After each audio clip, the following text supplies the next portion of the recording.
Hi, everybody. Thanks. Welcome to the Grad Center. Welcome to CLAGS. We are so honored to have everyone here. We're so honored to be asked by Lesbian Lives and Sinister Wisdom and the Journal of Lesbian Studies to be the host for this year's Lesbian Lives conference. Thanks so much for being here. I need to make sure this works because I'm going to try to do something. Okay. It's special for us to have you here this year because this is the 40th anniversary of CLAG's founding this year. Yeah. And so by way of introducing you to CLAGS, if you don't know CLAGS, the Center for LGBTQ Studies, I'm just going to read, I guess the thesis is that since the beginning, in the beginning, lesbians have been at CLAGS.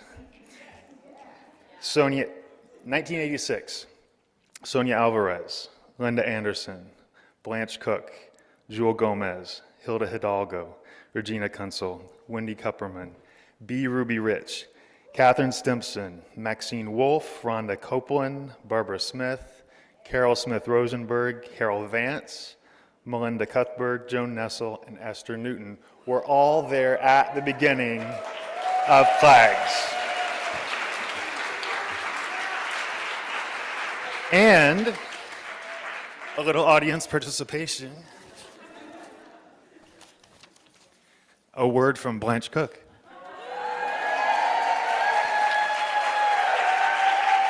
This is totally amazing and fabulous. And I think Minna Reese, the first president of the Graduate Center, would have loved it. And women alone stir my imagination. So we go forward, shoulder to shoulder, arm in arm, together into the future, hearts open, fists high. Matt, thank you for everything, for keeping it going forward. Keep moving. Thank you so much, Blanche. The last thing I'll say is that this Lesbian Lives conference is the 42nd conference that CLAGS has hosted in those 40 years. Our 43rd conference will be in the spring. It's the Queer Class Relations Conference. I hope you'll all look online at info.org where you can find out information about that. Thanks so much. And now I'm turning it over to the powerhouse, Julie Inzer.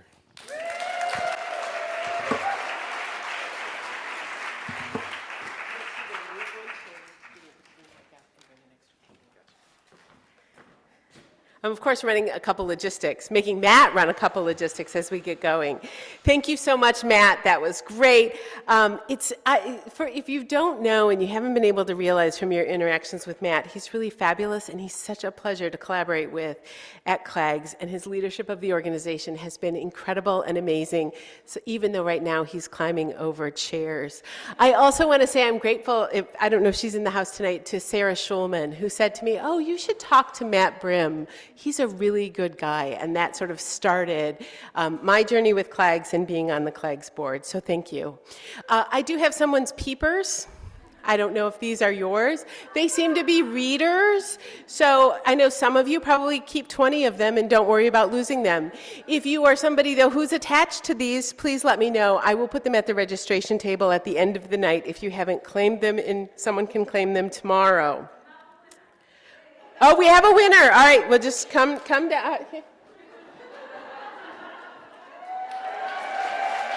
Yeah, run up here so we can all. As Ella mentioned, tomorrow morning, 8:15 workshops at the LGBT Center. That is located at 208 West 13th Street. The building opens at 8 a.m. The workshops start at 8:15 a.m. There will be coffee and some breakfast snacks there. I will be outside on the street at 7:30 waiting for the food delivery. Feel free to join me then if you'd like to. I was also saying we don't have a conference evaluation. We can have an informal evaluation of the conference at 7:30 on Saturday morning. So now I'm going to introduce our folks. Oh my gosh, it's like all set. That's great. This evening, for the next hour, we have two incredible lesbian icons here to nurture our spirits, inspire our politics, and invite us to laugh, feel joy, and pleasure. I am going to introduce them in the order that they will perform. They will then proceed with the evening, and when the metaphoric curtain drops, there's not going to be a real curtain drop, so imagine it in your mind. We are done here for the day at the Graduate Center, though I know many of you are going on to party at different dinners and bars and the Meow Mix reunion. I hope you all have a great time. I will be curled up asleep. So, first we will see Mo Angelos. Mo, whoop. Mo is a founding member of the infamous Wow Cafe. Now, Mo and Holly wrote Infamous. As a younger lesbian, I would say the famous Wow Cafe. It's like one of my great things in life that I missed being there in the 80s. Mo is also a founding member of Five Lesbian Brothers and a member of the Builders Association.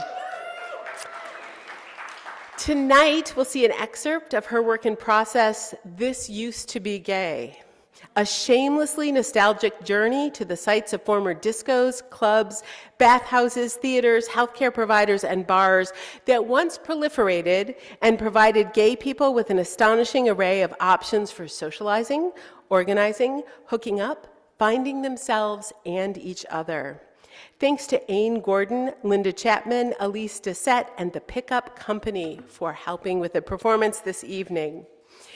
Now, Holly Hughes, who incidentally, here's a little piece of lesbian trivia. Holly and I grew up on the very same street in Saginaw, Michigan. I think it's something in the water.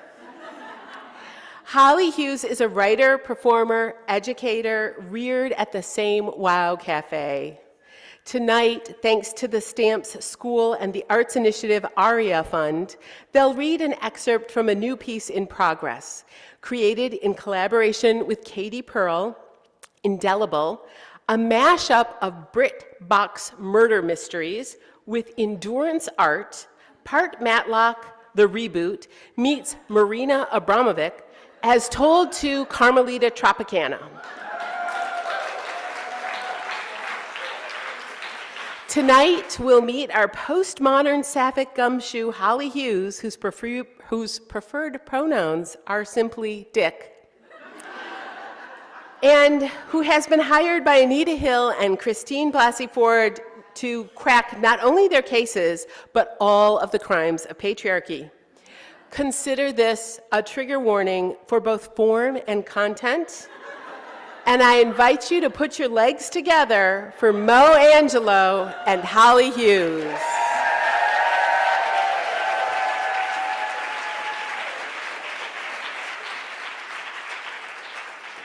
Works. It works. All right, Mo!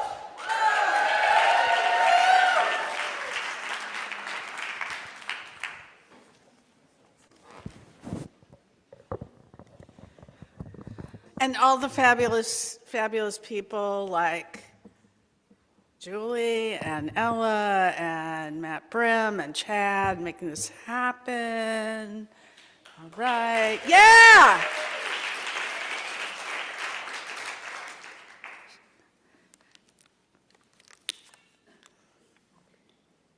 So I want you to imagine a little bit something that I think you can bring to your mind, like a small, old-fashioned TV set. Maybe it's black and white behind me, and I'm playing a clip, and you can make it out, but it's not super clear. The sound is clear, however, and it's something that you all saw or read about, and it's from September 27, 2018, and it is, I'm just going to keep track of time.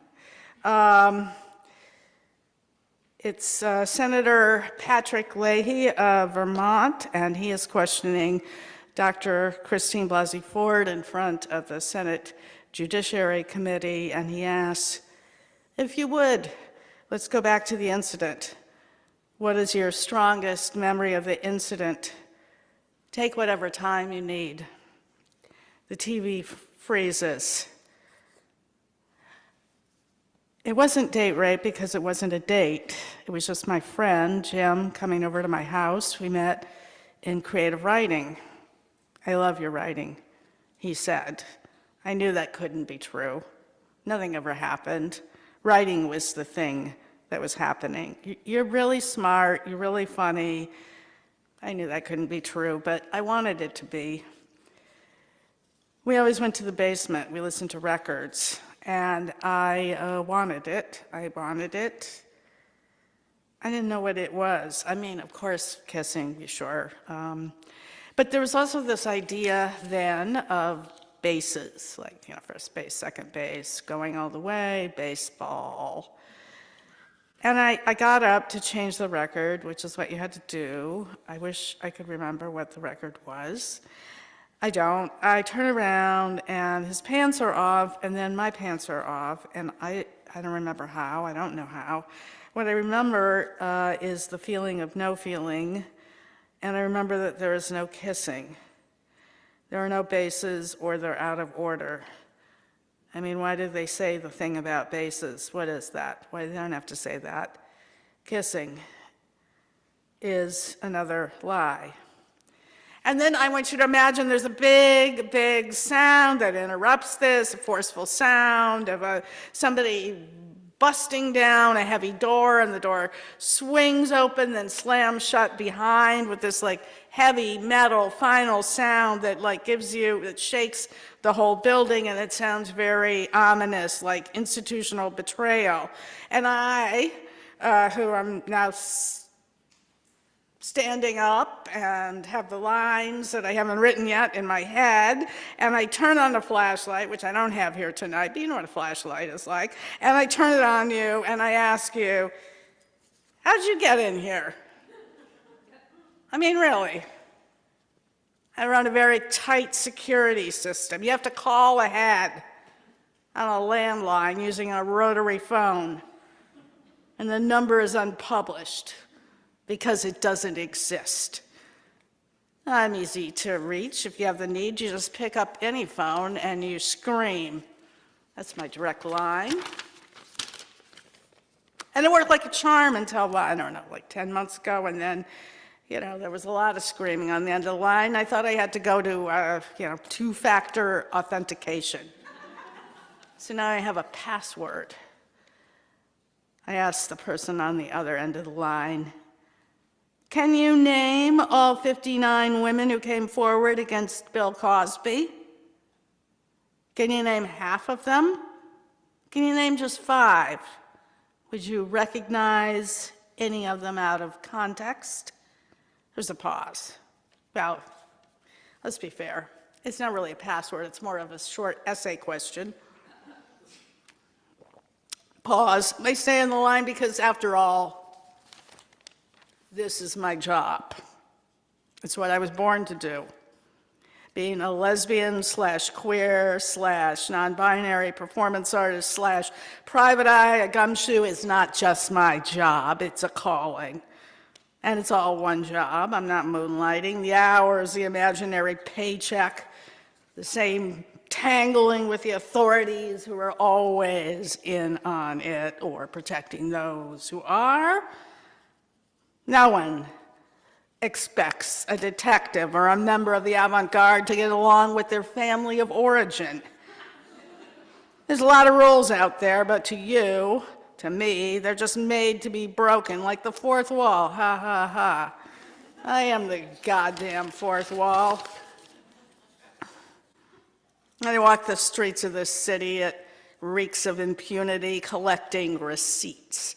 People say, "Hey, I think the system is broken," and I say, "Hey, it was built that way." And you do all sorts of dangerous things as a lesbian detective / performance artist, things that would kill other people or bore them to death, like sitting in a chair for 10 hours gazing in the eyes of a stranger. Endurance art, some people call it, but really, what is it? It's a stakeout.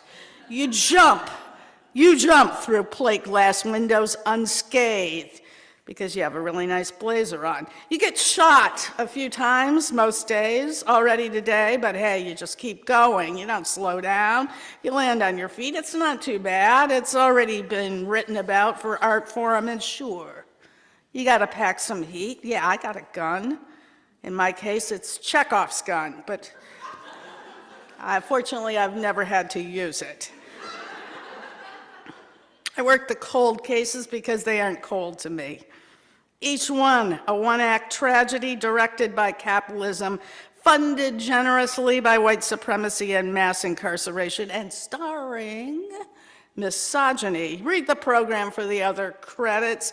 The QR code is under your seat, and if you want to, you might want to know that it was all scored by the low hum of fluorescent lights in a rape crisis center that hasn't been funded since 1992. You know what 1992 was? Anybody remember?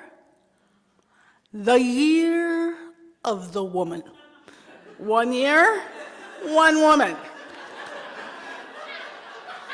Why? Why? Why break that winning streak?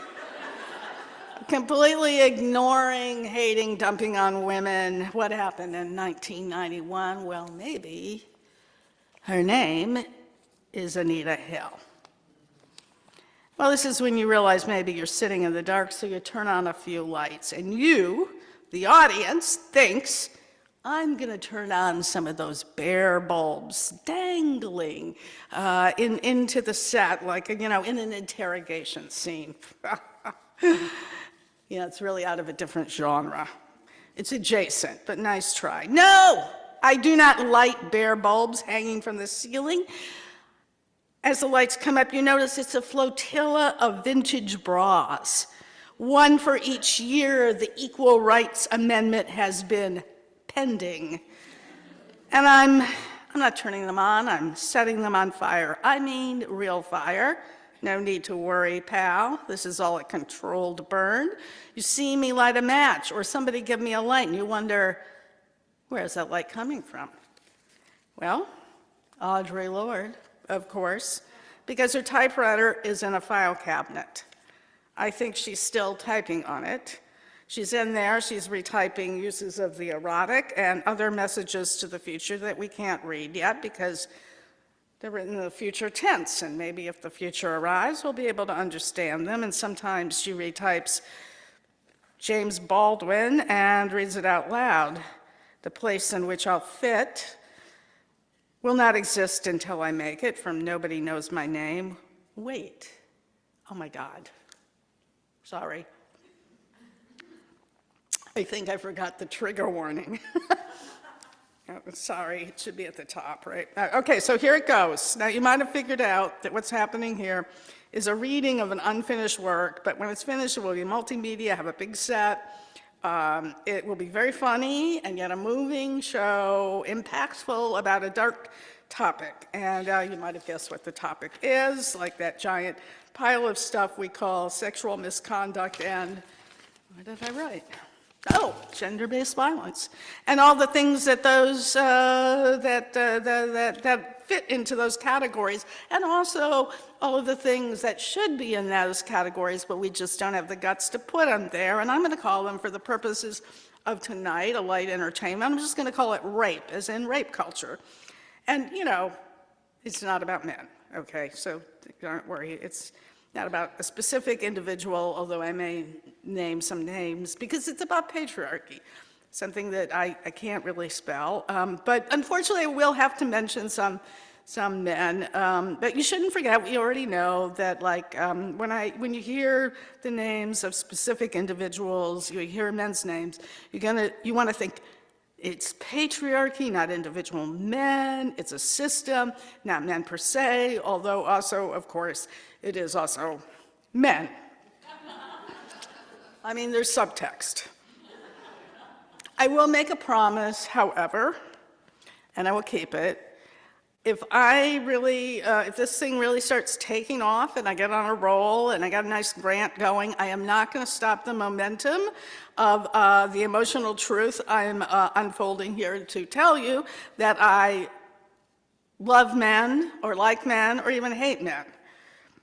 So, if you see what you see tonight you like, you can come back and see the finished thing sometimes in the future. I don't know when the future is going to be. I don't have those details. But, the first 2 years I was working on this thing, I spent a lot of time just working on one sentence. I mean, I know there's writers in this room will understand that. It wasn't even a sentence I wrote. I was trying to make sense of another sentence said by Christine Blasey Ford, and it's indelible in the hippocampus is the laughter, right? That's a weird fucking sentence. I mean, who talks like that besides, Dr. Christine Blasey Ford? I mean, who talks like that? Yoda. It's like a Yoda sentence. And I thought, it's like some kind of code, it's some kind of map, and, I think other people think that too, because, you can get it on a lot of merch. T-shirts, hoodies, coasters, stickers, posters, glasses in a variety of fonts. And, that sentence, when she heard it live, that undid Tarana Burke. She was at the hearing, and she's the founder of Me Too, which I'm sure you know. And, she's seen some stuff. She's been through some stuff, but that sentence undid her, and she had to leave the hearing to go do that kind of ugly cry in the public bathroom where you're trying not to have anyone know. And I just kept thinking, I looked at that sentence, and I thought, I thought the subject of the sentence was indelible. But no. I was an English major, but it didn't seem to take. The subject of the sentence is laughter. And Christine Blasey Ford is not even in the sentence. The hippocampus. It's her hippocampus, right? I think of all the things that she could have listed as the worst thing that happened to her with this incident, that she thought, maybe she could be accidentally killed, that she tried to catch the eye of Mark Judge, who was also there, and maybe he would help her, and that didn't work. And the fact that she had no one to tell, she never told anyone for years, the fact that she had to make her own way home, the fact that she knew her parents couldn't be trusted. In fact, that turned out to be very, very prescient, Dr. Ford, because, her father would later at the country club apologize to his father for his daughter making his life difficult. That's in the future. But the worst thing the worst memory was the endless laugh track of contempt playing on repeat in a part of her body that she no longer thought of as her body.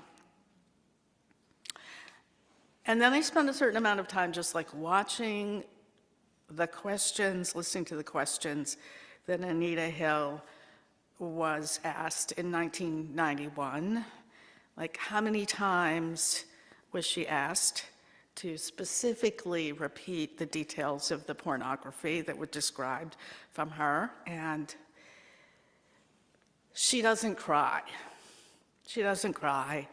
She's just, you can imagine, she grew up in a large African-American family in Oklahoma. Her parents had been sharecroppers and told her about maybe being in these places where she would be questioned by white people, and she just had to not give them anything. She was impassive, but her eyes kind of pull up with pain. Her voice gets quite soft at times.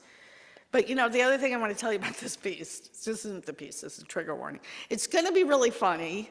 You might have to trust me on that. It might not be funny tonight. Well, it's a little funny to me, actually, I've got to be honest, because I can't guarantee it's going to be funny to you ever.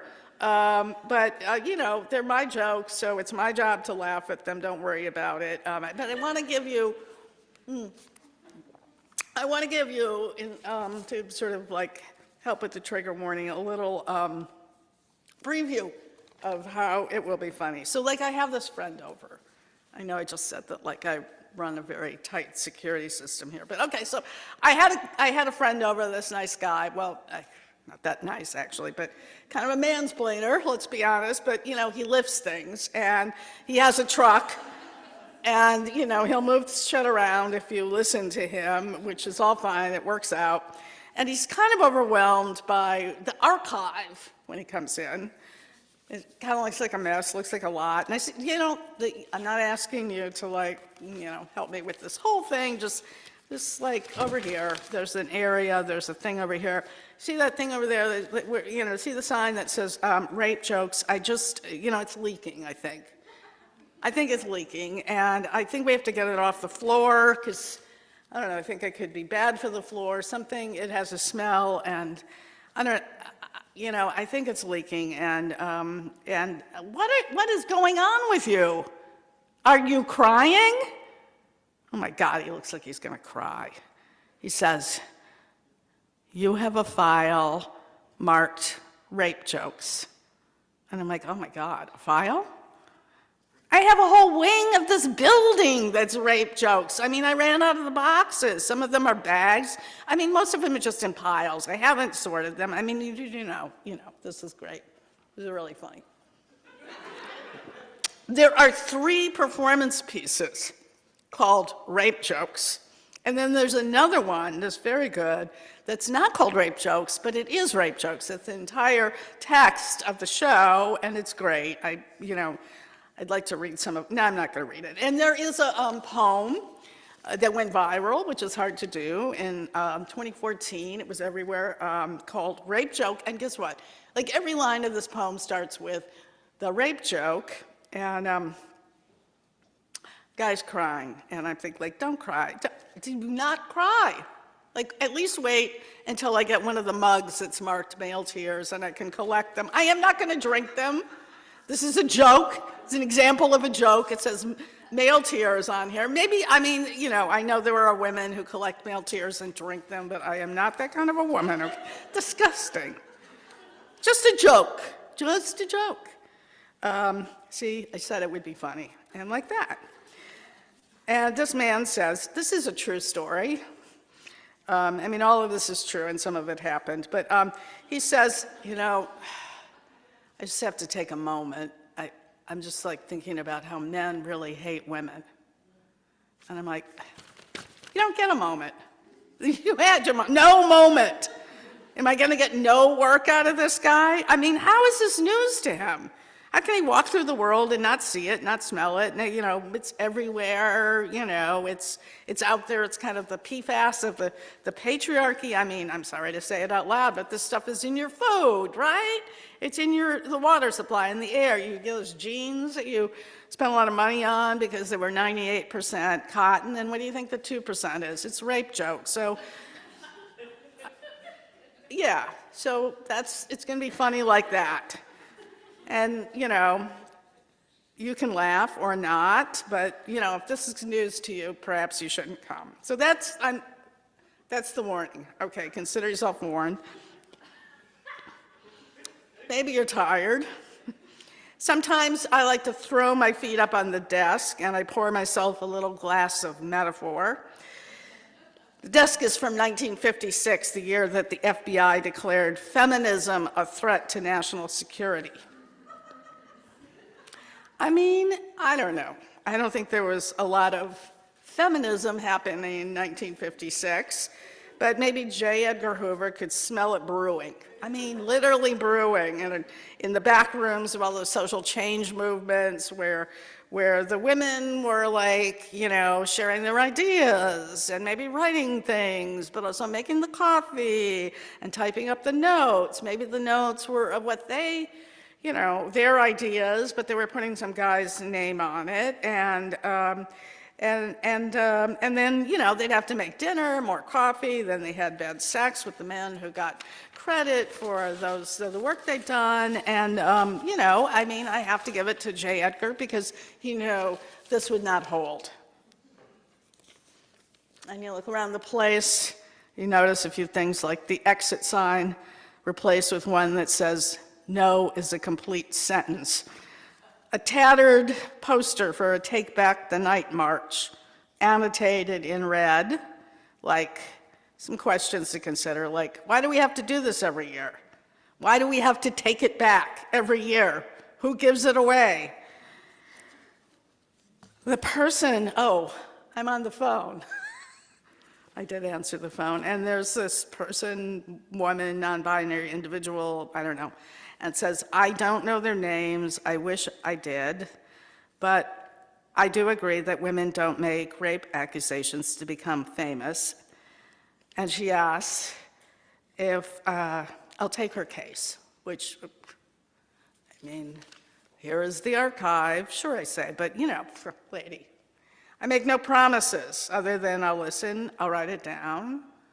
Justice, got to be in scare quotes. I mean, you can tell me what you would like to have happen, which, you know, is probably not going to happen today, but we can think about it, we can talk about it. It's a work in progress, so maybe it will happen. We can imagine what it might look like in the future if there is a future, and guess what? I'm going to listen to what you say, and I'm going to write it down with a pen on nice paper, in ink, indelible ink. I do not throw anything away. I think that's a confession and not a brag. We don't close cases around here unless you tell me to. I'll listen. So some of the names of women who have accused Bill Cosby of abuse include Janice Dickinson, Leslie Lottie Lupin, Victoria Valentino, Beverly Johnson, Janice Baker Kinney, Lily Bernard, Heidi Thomas, Linda Kirkpatrick, Rebecca Cooper, Pam Joy Abeda, Angela Leslie, Andrea Constad. On a podcast, Anita Hill was asked, what do you think it will take for people to believe survivors? Do you think there's something you could have done or said to have people believe you? And she said, I think they do believe. I thought they believed that day, but I think they're just afraid of believing. They don't want to believe. They're just willing, they're not willing to do anything about it. If they say they believe you, they have to do something. They don't want to take responsibility for fixing the problem, especially if you're talking about someone who is really powerful. So even when someone says, well, I just don't believe it's true, well, I'm just not sure that I believe them. Christine Blasey Ford said that one of the hardest things was that after her testimony, they told her that the FBI was going to investigate, and she was prepared. There wasn't everything she was able to tell in the testimony, and she had people who could corroborate her story, and she was waiting. And after a while, people said, you know, I don't think they're coming. The investigation was open for a week. They got 4,500 tips in a week. And she said, you know, that's really hard. I didn't really realize it at the time, that was my one chance. That was my only chance to tell my story. Thank you. Thank you.